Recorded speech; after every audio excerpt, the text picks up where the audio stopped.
Então, meus queridos, minhas queridas, retomando o nosso raciocínio aqui, há algumas fontes, as pessoas bebem de algumas fontes e que nós não podemos considerar que essas fontes são uma fonte de autoridade para as nossas vidas.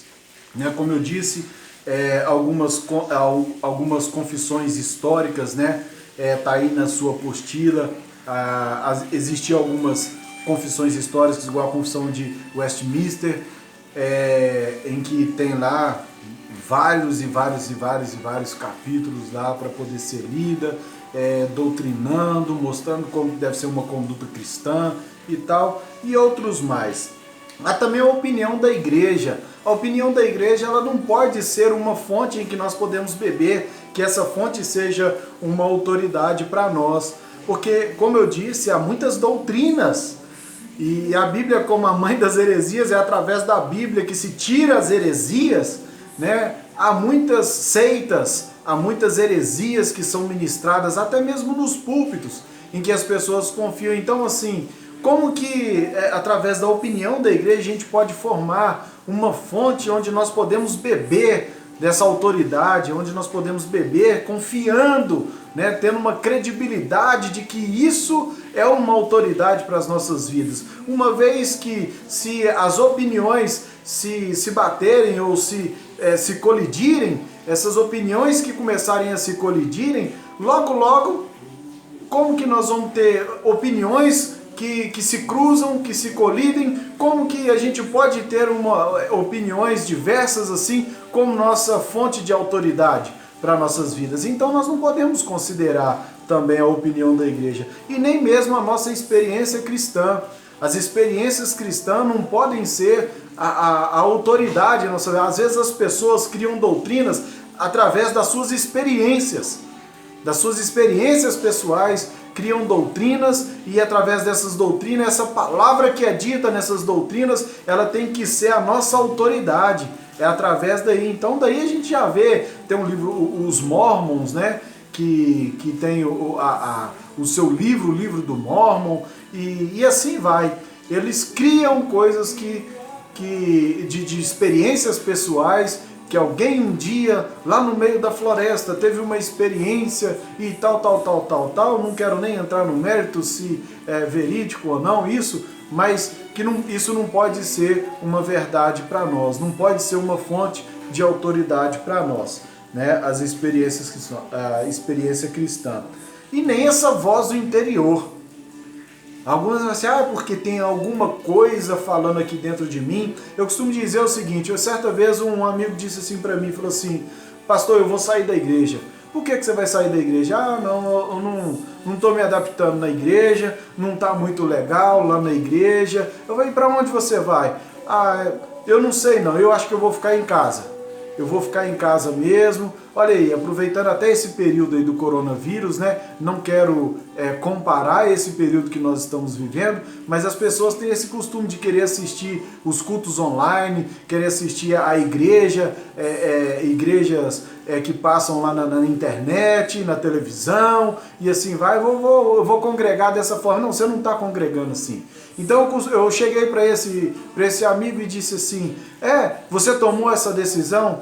Sim, tomei essa decisão. E quem mandou? Ele, como assim, pastor? Quem mandou? Ninguém mandou, não, eu estou tomando essa decisão. Eu falei assim, é assim? E você passa por cima da palavra de Deus? Você não quer nem saber o que a palavra de Deus diz a respeito disso? O que é deixar de congregar? Você não quer nem saber, ela é uma autoridade sobre a sua vida. Como que você toma uma decisão sem menos consultar a autoridade que há na sua vida, que é a palavra de Deus? Nós precisamos de ter esse costume, porque hoje há muitos pensamentos. As pessoas confiam e entregam a sua submissão, né, a autoridades partidárias, que sejam políticas. Hoje tem muito isso, as pessoas se entregando à politicagem e esquecendo do que a Bíblia diz. As pessoas não querem saber o que a Bíblia diz. Elas simplesmente tomam partido e às vezes querem confrontar as pessoas por suas ideologias, né? Querem confrontar as pessoas por causa das suas ideias. Mas não é assim, queridos. A gente precisa de consultar a Bíblia. Se toda vez que a gente fosse dar uma opinião, dar uma sugestão, a gente consultasse a Bíblia, nossas palavras seriam mais agradáveis. Mais agradáveis e às vezes talvez não seria tão agradável para a pessoa, mas seria eficaz. Porque a palavra de Deus ela é eficaz. Amém? Então, tomando aqui o nosso raciocínio, essa voz interior, ela também não pode ser essa fonte de autoridade para nós, porque essa fonte interior, ela vai nos enganar também. Amém? Então é o seguinte, aí vem algumas perguntas. Pastor, então me explica um negócio. Por que existem diferença entre algumas Bíblias? Por que tem Bíblias de tal e Bíblia de não sei o quê? Qual que é a melhor Bíblia? Dentre todas essas aí que existem, porque é uma diversidade enorme de Bíblias, né, de traduções, de versões e não sei o quê, qual que é a melhor? O que eu preciso saber para não ser enganado quando eu for comprar uma Bíblia, para comprar uma Bíblia boa? Qual seria essa Bíblia boa? Olha, gente, basicamente, na verdade, existem só dois tipos de Bíblia. Existem só dois tipos, possuímos só dois tipos de versões e algumas mudanças que foram feitas. Porque todas essas são derivadas, todas essas versões que a gente tem, esse tanto aí que a gente tem, são derivadas apenas de duas, que são as baseadas nos textos tradicionais, mais conhecida como texto bizantino. Esse texto bizantino, essas tradicionais, vem lá da Bíblia do hebraico, e também tem as baseadas também no texto moderno, que é conhecida também como os textos alexandrinos, né? Então, essas duas variações aí de Bíblia, ela vai dar, através dela vai sair algumas outras. Então nós vamos falar desses dois tipos de Bíblia. Então essa baseada no texto tradicional, ou seja, o texto bizantino, né? Nós vamos falar a respeito dele. O texto bizantino, ele é do Antigo Testamento, como eu já disse, é do hebraico. A Bíblia no hebraico são textos massoréticos. Os massoretas, eles eram escribas judeus que ficaram responsáveis a dedicar a preservação e cuidar das escrituras do Antigo Testamento.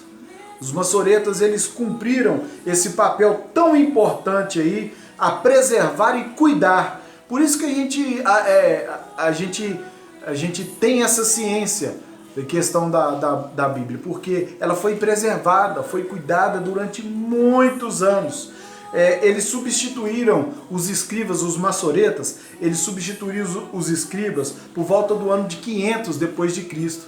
E eles prevaleceram até o ano 1000 depois de Cristo, ou seja, 500 anos cuidando e preservando o Antigo Testamento, os massoretas.